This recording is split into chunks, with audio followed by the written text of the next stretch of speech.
이사야 41장 말씀 보겠습니다. 이사야 41장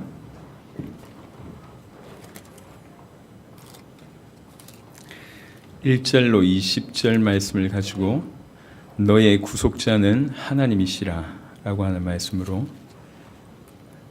전달하도록 하겠습니다. 이사야 41장 1절로 20절입니다. 이제 본문을 이렇게 쭉 읽어내려가기 전에 이걸 내용을 먼저 좀 설명하고 그래서 읽으면서 바로 또 이제 뜻을 좀 전달하도록 하겠습니다. 이사야 41장은 이사야 40장부터 66장까지가 구약 속의 신약 이렇게 이제 불려져요. 왜 그러냐면 그만큼 복음이 굉장히 깊이 있게 녹아 있기 때문에 그렇습니다. 그리고 특별히 이제 이 본문은 이사야 살아있을 당대보다 150년 후에 일을 예언을 하는 거예요.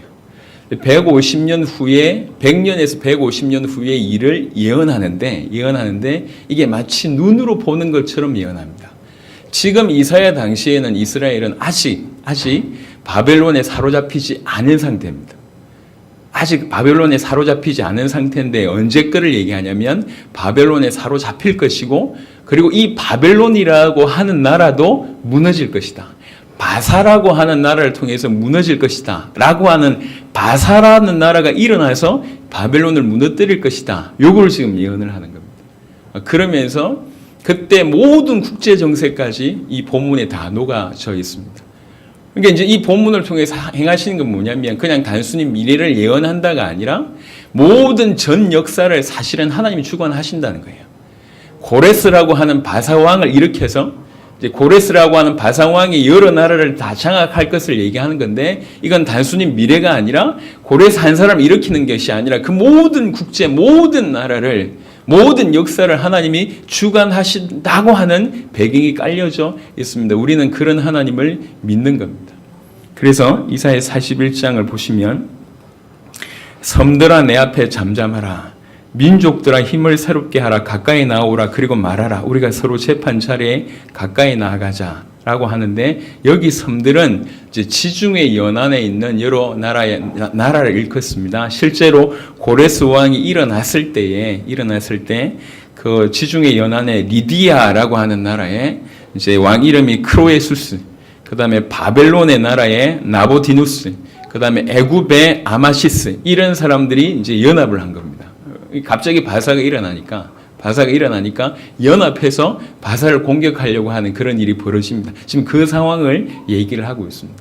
사실은 고레스를 일으켜서 바사왕을 세우는 것이 하나님의 역사라고요. 그게 하나님의 역사인데 이걸 지금 방해하고자 하는 것이죠. 그래서 섬들아 내 앞에 잠잠하라. 그리고 민족들아 힘을 새롭게 하라. 가까이 나오라. 그리고 말하라. 우리가 서로 재판 자리에 가까이 나아가자. 재판 자리에 서보자. 법적으로 한번 대결해보자. 이런 뜻입니다. 누가 동방에서 사람을 일깨워서 공의로 그를 불러 자기 발 앞에 이르게 하였느냐. 동방에서 사람을 일으킨다고 얘기할 때 이 동방에서 일어난 사람이 고레스 왕이라고 하는 사람입니다. 고레스라고 하는 이름까지 이사야에서 등장합니다. 이 동방에서 한 사람 고레스를 일으킨다는 얘기죠. 이게 첫 번째 1차적으로는 고레스를 뜻하고 2차적으로는 근본적으로는 그리스도를 뜻합니다. 이 동방에서 사람을 일깨워서 그를 불러 자기 발 앞에 이르게 하였느냐. 자기 발이라고 얘기하는 것은 하나님의 발이라고 해석을 한다면 그를 불러 하나님 앞에. 그 말은 무슨 말이냐면 그를 통해서 하나님께서 큰 일을 하시겠다는 겁니다. 요것의 원 번역은 어떻게 해석이 되냐면 그가 발로 밟는 곳마다 승리한다라고 하는 것이 뜻해져 있습니다. 자기 발 앞에 이르게 하였느냐. 열국을 그의 앞에 넘겨주며 고레스 앞에 넘겨주며 그가 왕들을 다스리게 하되 그들이 그의 칼에 티끌 같게 그의 활에 불리는 초계 같게 하며 그가 그들을 쫓아가서 그 섬들을 여러 나라를 쫓아가서 그의 발로 가보지 못한 길을 안전히 지나나니 연전연승할 것을 얘기합니다. 실제로 이런 일이 벌어졌어요. 고레스 왕 바사의 고레스 왕이 일어났을 때 너무나 쉽게 여러 나라를 정복하는 일이 벌어졌습니다. 이 모든 일을 하나님이 계획하셨다는 것입니다. 이 일을 누가 행하였느냐? 누가 이루었느냐? 누가 처음부터 만대를 불러내었느냐? 나 여호와라. 처음에도 나요. 나중에 있을 자에게도 내가 곧 크니라. 미래의 일을 예언하면서 이런 일이 일어날 것을 니네들이 보면 알겠지만 사실은 전 역사 처음부터 끝까지 이 모든 일을 계획하고 모든 일을 주관하는 존재는 나다라고 당신의 이름을 얘기합니다. 사실은 지금 당신이 얼마나 큰 이름인지를 얘기하는 것이 아니라 왜 이 얘기를 하냐면 그 하나님, 그 내가 너희를 지킨다라고 하는 얘기입니다.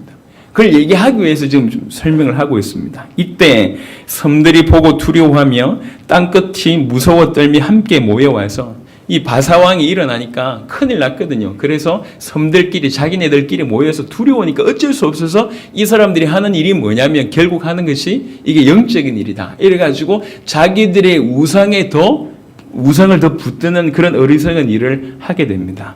각기 이웃을 도우며 그 형제를 이르기를 너는 힘을 내라 하고 목공은 금장색을 격려하며 망치로 고르게 하는 자는 매질꾼을 격려하며 우상 만드는 사람들 얘기합니다. 목공과 금장색 이르되 땜질이 잘 된다 하니 그가 못을 단단히 박아 우상을 흔들리지 아니하게 하는다. 우리의 희망이 우상밖에 없구나라고 하면서 더 어리석게 우상을 붙드는 그런 일이 벌어진 겁니다. 하지만 결국 허망하게 망하게 되는 겁니다. 이사야 41장은 고레스 왕을 통해서 열방을 장악해 들어간 일을 굉장히 짧게 요약을 합니다. 결국 바사왕 고레스는 그 나라를 다 장악하는 일이 벌어집니다. 그러면서 이제 하시고자 하는 내용이 요 얘기입니다. 그러나 나의 종 너희 이스라엘아 내가 택한 야곱아 나의 벗 아브라함의 자손이라. 사실 세 번이나 연거푸 얘기하는 거 똑같은 얘기입니다. 나의 종 이스라엘아 내가 택한 야곱아 나의 벗 아브라함의 자손아.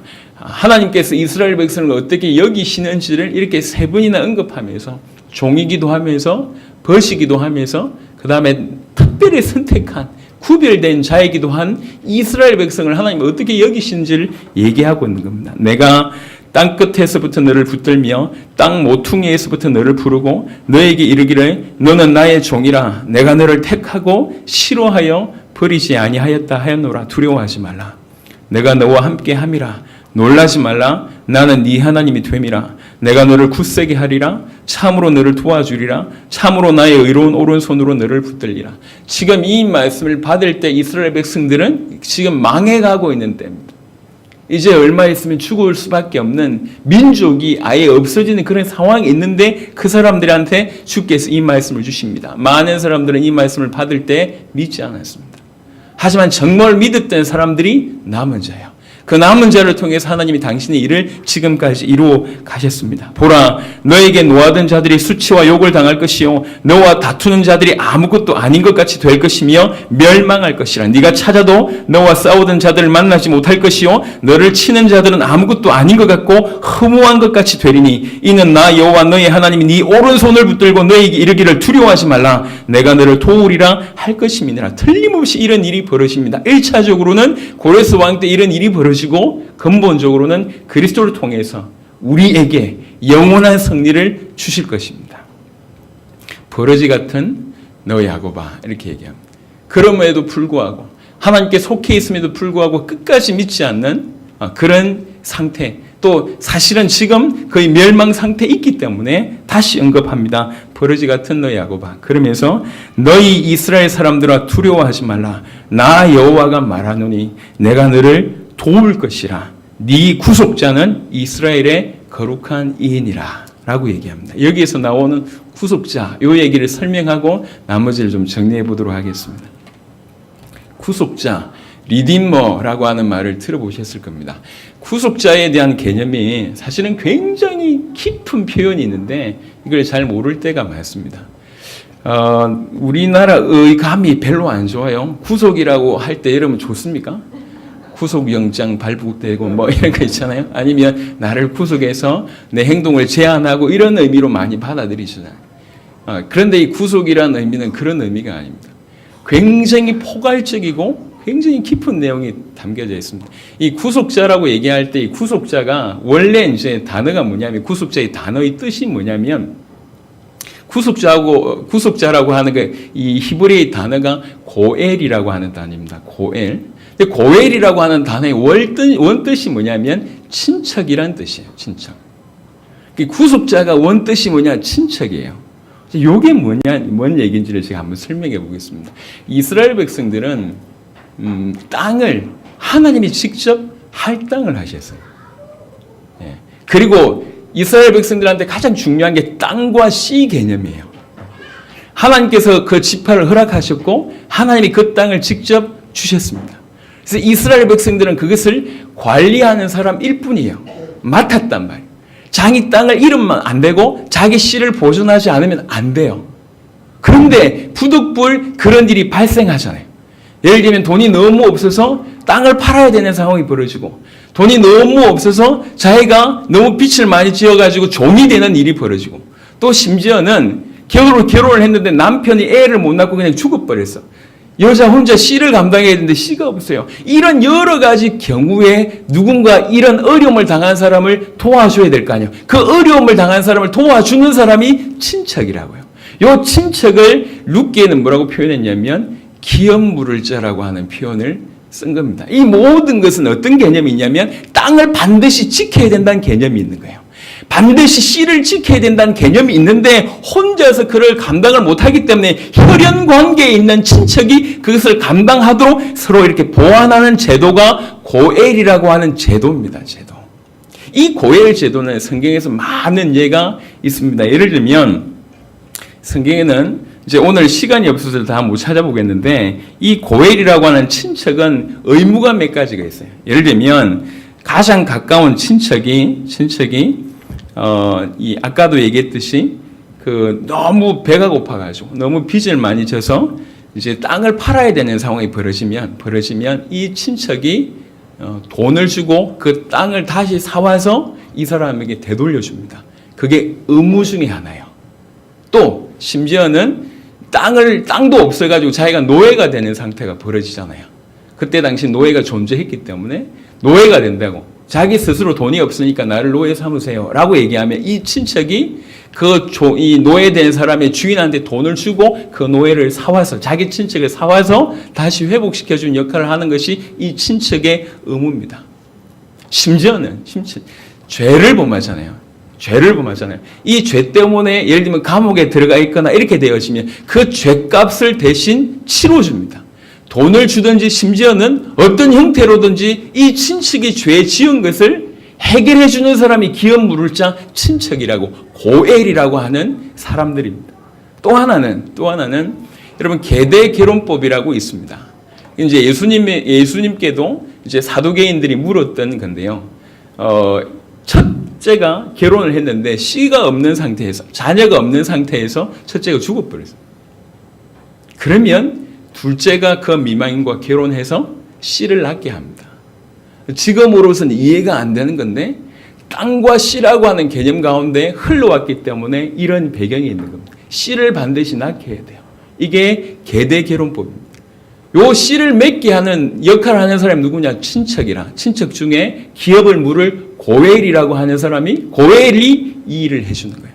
그래서 고엘이 하는 역할들이 굉장히 많습니다. 돈을 주고 땅을 다시 사주기도 하고, 노예됐던 곳 속에서 이제 이렇게 꺼내주기도 하고, 심지어는 죄값을 대신 치러주기도 하고, 씨가 없으면 가서 씨를 낳아주기도 하고, 이 모든 것을 하는 역할이 고엘이라고 하는, 친척이라고 하는 단어입니다. 이 고엘이라고 하는 단어가 구속자라고 하는 단어입니다. 돈을 주고 대신 찾아준다, 이런 뜻이에요. 속전을 주고 생명을 찾아준다는 거죠.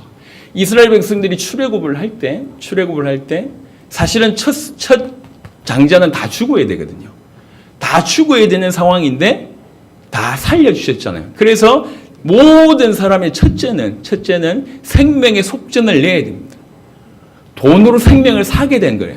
그래서 매년 속전을 내야 되고 모든 동물들의 초태생 처음 난 동물들은 전부 제사 희생제물로 드려진 바 되어야 됩니다.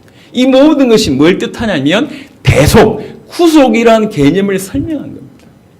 그러니까 이스라엘의 역사에 있어서 친척, 즉 기업 물을 자, 다른 말로 또 하나 역할을 하는 것이 뭐냐면 여러분 도피성 기억하시죠? 만약 내 친척이 누군가를 위해 죽었단 말이에요. 그때는 이 죽은 친척의 핏값을 갚기 위해서 그 죽인 놈을 찾아가서 그 죽인 자를 데려와서 대신 죽여주는 피의 보복자가 이 고엘입니다. 친척이 그 역할을 하는 거예요. 자기 친척이 죽었으면 내 형을 죽였거나 내 동생을 죽였거나 했을 때는 생명 걸고 가서 그 살해자를 잡아와서 죽이는 거예요. 그래서 이 살해자가 고의로 한 살해가 아니었다면 빨리 도피성으로 피해야 돼요. 안 그러면 이 피해 보복자 때문에 죽을 수밖에 없어요. 이 피해 보복자를 뜻하는 것이 고엘입니다. 그래서 친척이 하는 얘기, 그냥 우리 사촌의 개념이 아닙니다. 땅 사면 배 아픔 그런 개념이 아니라고. 우리 사촌의 개념이 아니라 완전히 혈연으로 똘똘 뭉쳐 있습니다. 왜 그러냐면 하나님이 우리에게 땅을 허락하셨다. 이건 생명 걸고 지켜야 된다. 하나님께서 우리에게 지파를 허락하셨다. 이건 생명 걸고 지켜야 된다는 게 이스라엘 백성들 머릿속에는 들어있단 말이에요. 근데 자기 힘으로 그걸 못 지킬 때 누군가 대신해서 나를 지켜주는 거예요. 내가 말이지 자녀를 낳을 수 없는 그런 비참한 여인이야. 그런데 나에게 기쁜 마음으로 와서 나에게 실어줘서 내가 자녀를 낳게 했다. 얼마나 기쁜 사람입니까? 룻과 같이 완전히 절망해가지고 땅도 다 잃고 노예가 될 수밖에 없는 상태인데 기업 물을 자가 대신 와서 그 모든 빚을 다 갚아주고 우리를 회복시킨다. 얼마나 감사한 일입니까? 그래서 이스라엘 백성들에게 있어서 고엘이라고 하는 자는 너무나 이 의미 자체가 너무 귀한 분이고 너무 우리 인생에 있어서 그들의 인생에 있어서 너무 값진 분이고 너무 소중한 분이고 너무 고마운 분이고 그런 분이고 그게 고엘이라고 하는 의미입니다. 이 고엘이 뭐가 되었냐면 구속자라고 하는 그리스도의 개념이 되었습니다. 우리 주님은 고엘이 되시기 위해서 우리의 고엘이 되시기 위해서 기쁨으로 자기 목숨을 들이신 겁니다. 기쁨으로 자기의 목숨을 들이시면서 죄 가운데 죽어있는 사단 가운데 멸망해 있는 하나님과 단절 가운데 죽어있는 우리를 기쁨으로 자기 목숨을 대신하시면서 건져내신 거예요. 요 하나를 설명하기 위해서 이스라엘 백성들에게 땅과 씨 개념을 설명하면서 계속 그들의 머릿속에 고해를 설명하신 거예요. 구속자, 대속자를 설명하신 것. 그리고 나서 그 구속자, 대속자의 실체로 그리스도께서 이 땅에 오셔서 기쁜 마음으로 자기 목숨을 대신 주고 우리를 사신 것입니다.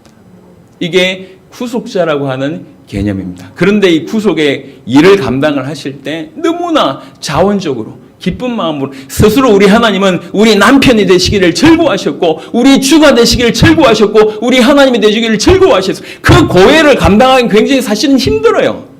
룻기를 읽어보시면 알겠지만 보아스라고 하는 사람들보다 이 룻의 기업을 물을 때 기업을 대신 갚아야 되는데 보아스보다 더 이렇게 가까운 친척이 있었습니다. 그 친척이 자기는 기업을 안 물으겠다고 얘기한 거예요. 왜 그러냐면 한두 푼이 아니야. 그걸 쉽게 물을 수가 없잖아요. 고엘의 조건이 있어요. 고엘이 아무나 되는 것이 아니라 고엘의 조건이 있는데 일단 하나는 뭐냐면 기본적으로 혈연관계에 있어야 됩니다. 그 다음에 고엘의 조건이 또 뭐냐면 자원해야 돼요. 억지로 하는 게 아니에요.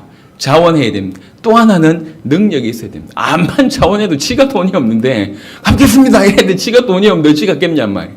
혈연관계 있고 그 다음에 자원하는 마음으로 능력이 있을 때 비로소 고엘이 될 수가 있습니다.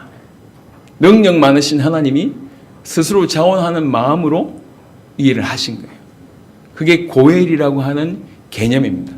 우리를 구속하신 돈을 주고 모든 값을 치르고 되찾아왔다고 하는 개념. 이 되찾아온 자는 당연히 그 고엘에게 속할 수밖에 없습니다. 해방받았을 뿐만 아니라 그 고엘에게 속할 수밖에 없는 것이 대속의 원리입니다. 우리 주님이 생명으로 우리를 대신 사셨고 이제 우리는 그분에게 속하게 된 겁니다. 이게 고엘 제도, 대속자의 의미입니다. 오늘 성경은 뭐라고 얘기하고 있냐면 너의 구속자는 너의 고엘은 하나님이시다. 이렇게 얘기하는 거예요.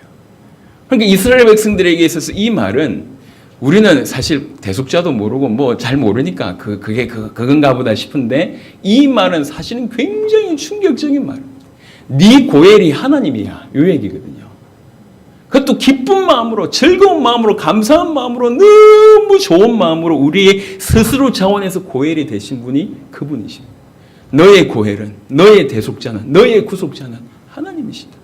그 하나님이 우리의 생명을 우리의 모든 저주를 해결하시고 우리의 생명을 값을 주고 사셨다. 돈으로 산 것이 아니라 당신의 생명으로 우리의 생명을 대신 사신 겁니다.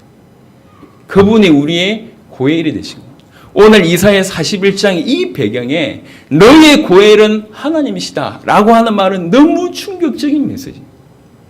우리도 마찬가지죠. 우리에게는 아직 고엘이라고 하는 제도의 개념이 없지만 신학적으로 영적으로 볼 때 이건 굉장히 풍성한 얘기입니다. 우리의 고엘이 생각을 해보세요. 모든 돈을 잃고 심지어 이제 이게 확장돼 가지고 모든 돈을 잃고 노예가 돼 있거나 아니면 감옥 안에 앉아 있는데 내 친척이 그 모든 값을 자기 있는 거 모든 걸 다 팔아 가지고 나를 거기에서 끄집어내 줬다. 얼마나 기쁜 얘기입니까? 이스라엘 백성들한테 자녀가 없다는 것은 특별히 자녀를 낳지 못하는 건 수치 중의 수치예요. 수치 중의 수치인데 자기 동생 자기 남편의 동생이나 아니면 친척이 와서 자기에게 그 수치를 가려주고 자녀를 낳게 도와줬단 말이에요. 그 고엘에게 어떤 마음을 가지고 살겠습니까? 이게 지금 우리가 가져가야 될 신앙이라는 거예요. 하나님은 그냥 어쩌다 한번 십자가 지신 게 아니에요. 우리를 건져내시기 위해서 처음부터 끝까지 그 계획을 두고 하나씩 준비를 해오셔요. 그리고 나서 드디어 십자가 사건을 통해서 이걸 완벽하게 드러내시고 그 이후에 주의 성령의 역사로 우리로 하여금 그것을 믿어지게 하신 거예요. 믿어지게. 우리는 성경 그대로 얘기할 때 우리는 죄 가운데 있을 수밖에 없는 존재였고 사단의 자녀였고 하나님과 단절되어서 영원히 죽을 수밖에 없는 이미 죽었고 앞으로도 죽었고 영원히 앞으로도 죽고 영원히 죽을 수밖에 없는 그런 존재였습니다. 선한 일을 행할 수 있는 능력이 도무지 없어요. 선을 알 수도 없습니다. 이미 절망이고 앞으로도 절망이고 영원한 절망이 계속 어두웠고 지금도 어둡고 앞으로도 어두울 수밖에 없는 그런 우리에게 그분이 고엘이 되셔서 우리 모든 것을 해결해 주셨다. 알고 보니 그 고엘이 누구냐? 그 고엘이 하나님이시라. 아니 18년 된 병자가 누군가에게 고침을 받았어요. 누가 자기를 고쳐준지 몰라. 안식일에 자리 들고 일어나라 그래서 그냥 일어났는데 정작 누가 고쳐준지 몰라. 나중에 알게 됩니다. 너를 고친 이가 나라는 사실을. 그분을 고친 분이 그리스도라는 사실을 깨닫게 됩니다. 주여 내가 믿겠습니다. 이렇게 되는 거예요. 우리의 고엘이 우리의 구속자가 하나님이십니다. 즐거운 마음으로 우리 모든 것을 해결해 주시기 위해서 기쁜 마음으로 우리에게 오신 분이 그리스도십니다. 하나님이세요. 기쁜 마음으로 우리 하나님, 기쁜 마음으로 우리 남편, 기쁜 마음으로 우리 아버지, 기쁜 마음으로 우리 주인이 되기를 즐거워하셨단 말이에요. 고해를 담당하는데 너무나 기쁜 마음으로 우리 문제를 해결해 주는데 너무 기쁘고 감사한 마음으로 우리를 살리기 위해서 엄청난 계획을 세우시고 그것을 기쁜 마음으로 감당하셨다는 뜻입니다. 네 구속자는 여호와시니 너의 구속자는 하나님이시니. 41장 보겠습니다.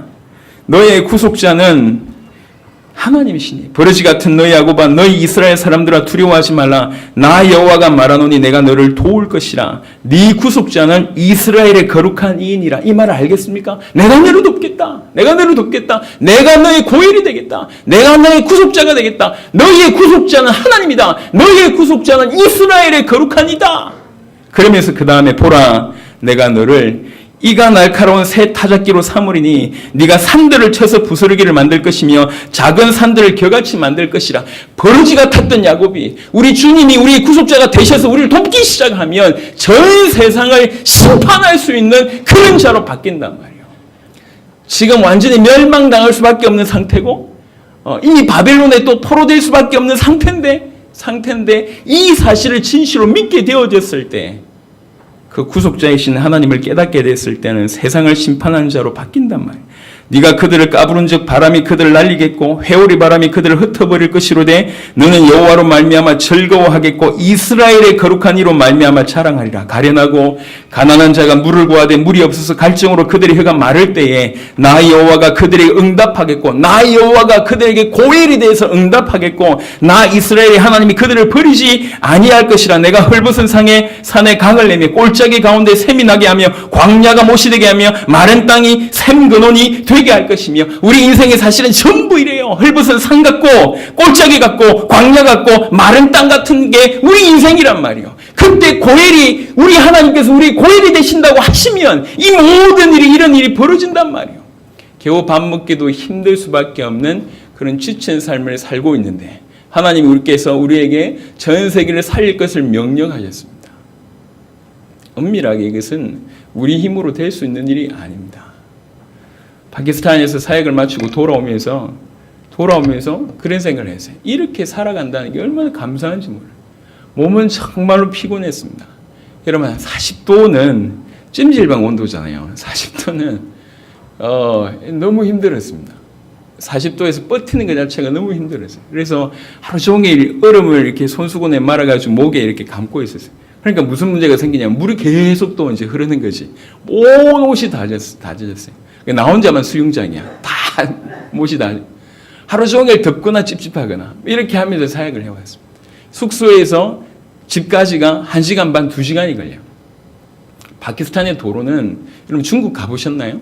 중국하고 또 비교가 되지 않습니다. 도로에 5만 개 다 나와 있습니다. 조랑말, 낙타, 자전거, 오토바이 택시, 그냥 큰 트럭, 사탕수수를 싣고 가는 큰 트럭, 이게 도무지 이해가 안 될 정도로 그냥 산이 움직여요. 이런 게 막 도로에 나온다니까. 그러니까 서로 앞질러 가려고 막 정신이 없습니다. 그런 도로를 1시간 반씩, 2시간씩 달리면 그냥 오금이절입니다. 그렇게 사역을 해왔습니다. 몸은 힘들어요. 음식도 맞는 게 별로 없고.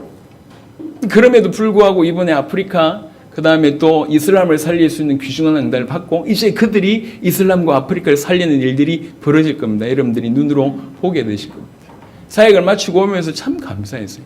이런 일이 우리에게 벌어진다는 게 감사했고 우리 같은 인간들을 사용하신다는 게 감사하고 우리 교회를 사용하신다는 게 감사해요. 저나 여러분이냐, 우리가 무슨 힘이 있겠냔 말이에요. 이 중에 빚 없는 사람들이 얼마나 있습니까? 우리 전부 빚쟁이잖아. 할렐루야. 우리 전부 그렇다고. 할 수 있는 능력 있는 사람이 한 사람도 없습니다. 맡길 사람에게 맡기셔야지 우리에게 맡기셨어요. 안 그래도 마른 땅인데 더 말라버려.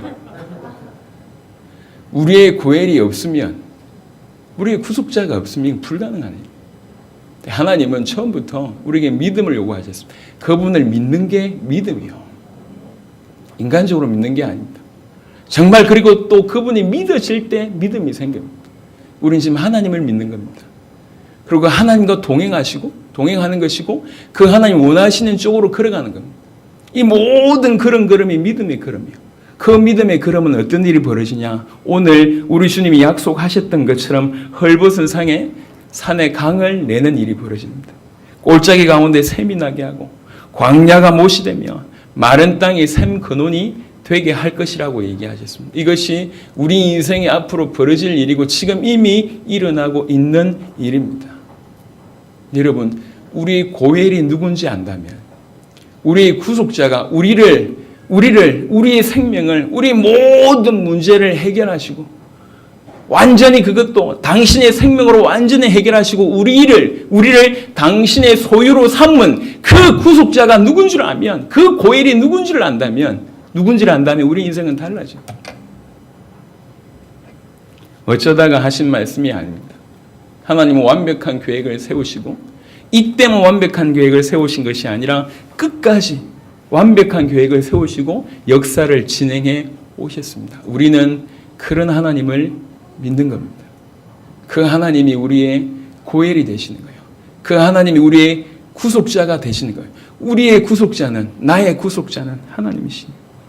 내가 광야에는 백향목과 시띠나무와 화석류와 들감람나무를 심고 사막에는 잣나무와 소나무와 황량목을 함께 두리니 있을 수 없는 일입니다. 이런 일이 벌어진다는 거죠. 무리가 보고 여호와의 손이 지으신 바요 이스라엘의 거룩한 이가 이를 창조한 바인 줄 알며 함께 헤아리며 깨달으리라. 무리들이 믿지 않는 자들도 얘기한다는 거예요. 이거는 여호와의 손이 행하신 것이다. 사람의 일이다 아니야. 인간이 한 게 아니다.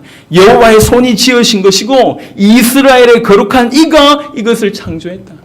이건 하나님이 하셔야지 가능한데 하나님이 하셨구나 라고 무리가 알고 깨닫게 된다는 거예요. 저 믿지 않는 저 불신자들까지 전 열방까지 함께 헤아리며 깨닫게 된다고 얘기를 합니다. 우리가 하나님이 없으면 우리는 희망이 없는 사람입니다. 그렇죠? 그 희망이 없는 우리에게 기쁨으로 고엘이 되셔서 당신의 생명을 주고 우리를 사신 것. 여러분, 이건 이론이 아니라니까. 예수님의 십자가 사건은 그냥 한순간 일어났던 해프닝이 아닙니다. 이게 아니에요. 엄청난 깊은 의미를 포함하고 있습니다. 기쁨으로 우리의 생명을 사시기 위해서 당신의 생명을 들이시기로 계획하셨고 이 땅에 오셔서 그렇게 하셨습니다. 들이시고 우리를 값으로 사신 겁니다. 우리가 그런 가치가 있냔 말이에요. 가치가 있습니까? 갑자기 늘 생각하는 바가 있습니다. 참 내가 틈이 많구나. 내가 흠이 많구나. 이런 생각이 많이 들어요. 틈이 많아요. 허당이라는 거죠.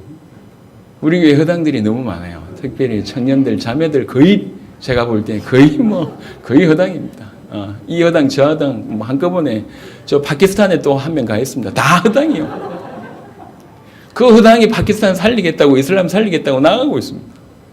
돈을 지가 받았어. 다시 돌려줬대. 보니까 주머니에 있어. 그러면서 파키스탄 살리겠대요. 허당이. 그래서 뭐라고 얘기하냐면 우리 로저 전사님이 나무기를 보고 허당이 아니고 꽈당입니다. 허당 전도가 아니에요. 전부 구멍이 많아. 네 구멍 내 구멍 우리 다 허당이에요. 틈이 제가 너무 많아요. 흠이 많아요. 아니 조금만 해도 막 성질이 올라오고. 예. 어제도 운전하다가 뭐 한 2번 올라왔는데 쿡쿡 올라옵니다. 왜 이름을 우구로 지으셨는지 모르겠는데 계속 욱해요. 틈이 많아요. 너무 흠이 많아요. 여러분 안 그렇나요? 우리가 다 그래요. 그런데 그런 우리를 당신의 생명으로 살 만한 가치가 있냐? 없다니까. 그것도 감사한데 우리를 통해서 당신이 일을 하신다는 그것도 기가 막힌 일이잖아요. 또 전 세계를 살리겠다. 우리는 단체로 미쳤거나 아니면 정말로 하나님 인도를 받거나 둘 중에 하나입니다. 당세복을 하겠다고 하는 사람이 한 사람 있어도 미쳤는데 교회가 전체에 당세복을 하겠다는 거 제가 볼 때 보통 믿음이나 아니면 체면이나 미쳤거나 뭐 다 그래요. 이 일이 아니에요. 근데 진실로 세계를 우리에게 맡기신 게 맞다면 놀라운 일 아닙니까? 생각해 보세요. 우리 주제에 감당할 수 있냔 말이에요. 근데 근거가 있습니다. 그 근거가 오늘 우리 제목입니다. 우리 고엘이 우리의 구속자가 하나님이시면 이게 모든 게 이게 악귀가 들어맞는단 말이에요. 하나님이 우리의 자격이나 우리의 모습을 보지 않고 일방적으로 하나님 은혜를 허락하셔서 당신의 생명으로 우리를 건져낸 겁니다. 유대인이 학살당할 때 소수의 사람이 자기 돈을 주고 그 가스실로 가는 사람들 몇 명 산 것처럼 그런 사람이 몇 명이 있다고 하더라고요. 자기를 보고 산 게 아닙니다. 목숨 자체가 귀한 것 때문에 살린 거죠. 하나님이 우리를 그렇게 보시고 살리신 거예요. 생명을 주고 기쁜 마음으로 살리셔서 감당하게 하겠다는 거예요. 내가 생각할 때 너무 불가능한 일입니다.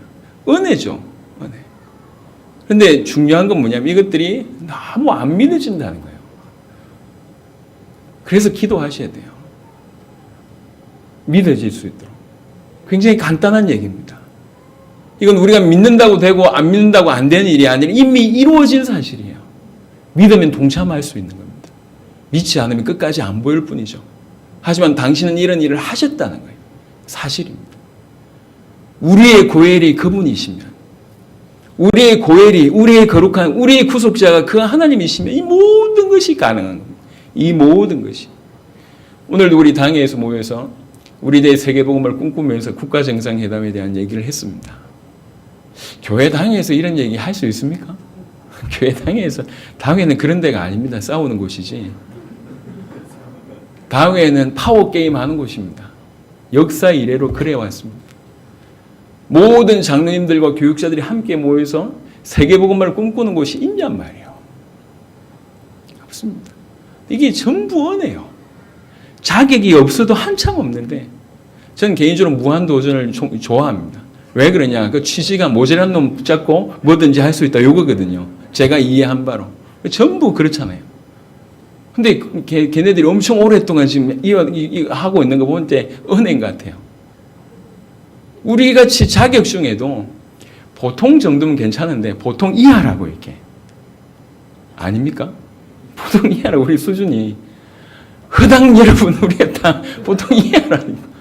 뭐 할 수가 없어요. 근데 하나님 우리를 건지셔서 세계를 맡기신다는 거예요. 너무 감사하죠.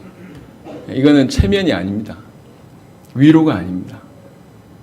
할 수 있다. 적극적인 사고방식도 아닙니다. 사실을 얘기한 거예요. 사실.